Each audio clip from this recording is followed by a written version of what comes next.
l'exploitation est située donc, dans le Ségala, nord du Tarn, donc majorité orientée grande culture sur 220 hectares, et donc 200 hectares de grande culture, 35% de culture de printemps, une majorité de sorgho-grain et un peu de tournesol.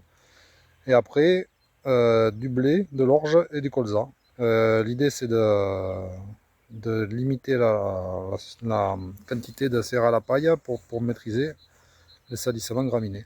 Et depuis 2 ans, là, je suis donc en semi-direct, en conservation des sols, voilà, en ACS, depuis 2 ans, dû à des problèmes d'érosion majoritairement, de temps de travail aussi, et de maîtrise des charges. Et pour augmenter aussi donc, la matière organique des sols. Et il y a aussi donc, un élevage de porcs en engraissement qui produit à peu près 2200 porcs par an.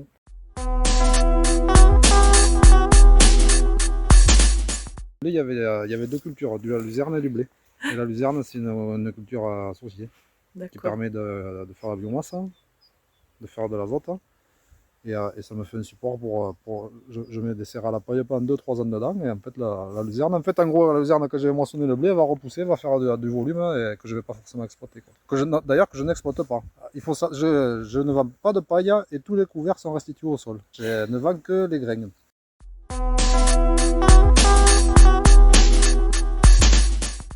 Les 5 premières années, on était sur l'exportation totale avec travail du sol total. Après, j'ai commencé à partir de 2013 à ne plus vendre de paille et à faire des couverts d'hiver avec un système conventionnel.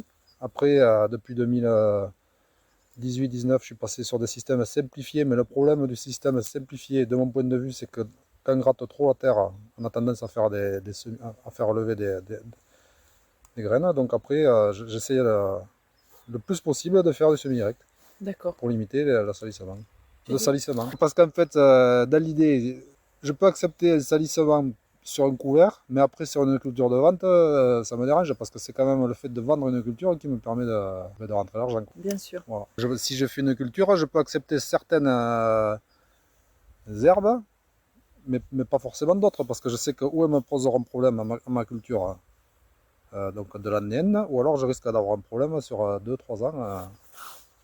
Moi, le salissement, c'est un problème qui va être ou à l'année N ou à l'année N+2 et qui va être compliqué à maîtriser et qui va limiter la production de la parcelle, que ce soit ou en biomasse ou en culture de vente.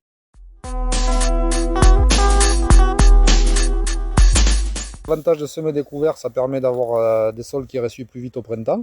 Alors là, j'ai fait 2 types de couverts. Alors j'ai fait un couvert donc, à base de la moutarde, donc une crucifère, et de la féverolle, donc une légumineuse. Donc la crucifère, dans l'idée, c'était de la mettre en place pour qu'elle pompe l'azote, qu'il n'y ait pas de lessivation de l'azote. Ouais.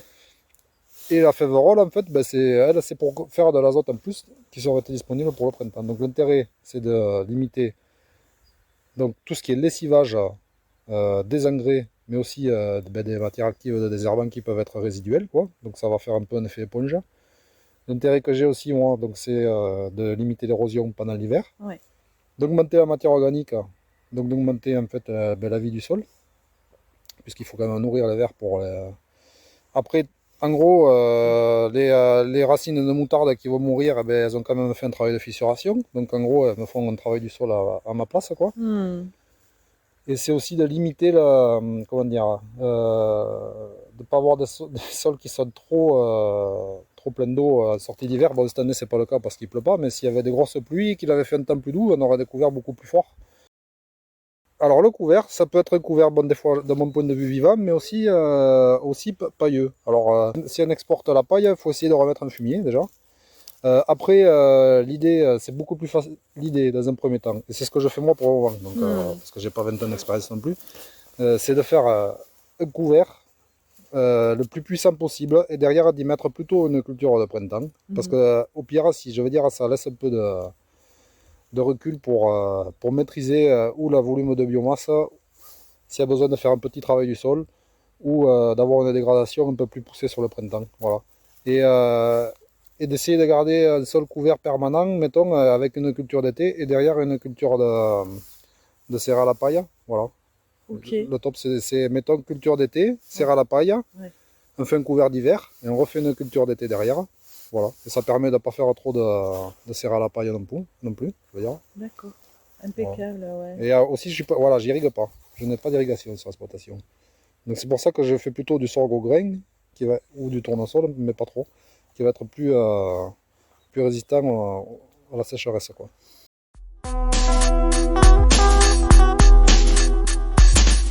En termes de volume de biomasse, je dirais que les couverts d'été, ils n'ont pas été ridicules. Parce qu'en fait, il y avait du sorgho piper qui est très très très résistant à la sécheresse et qui a quand même réussi, je pense, à faire entre 2 et 3 tonnes de matière sèche sur le mois de septembre. Et les couverts d'hiver, je les avais semés relativement tôt, donc début octobre. Je les trouve corrects, mais en fait, il y en a eu un manque d'eau pendant l'hiver et des températures un peu froides qui ont limité le volume. Mais bon, C'est pas le but du jeu, c'est quand même d'avoir un sol qui n'est pas visible. Hmm. Et pour moi, déjà, c'est déjà pas mal. Parce qu'on ne voit pas, on ne voit pas la terre dans la parcelle, donc Ouais, c'est tout à déjà.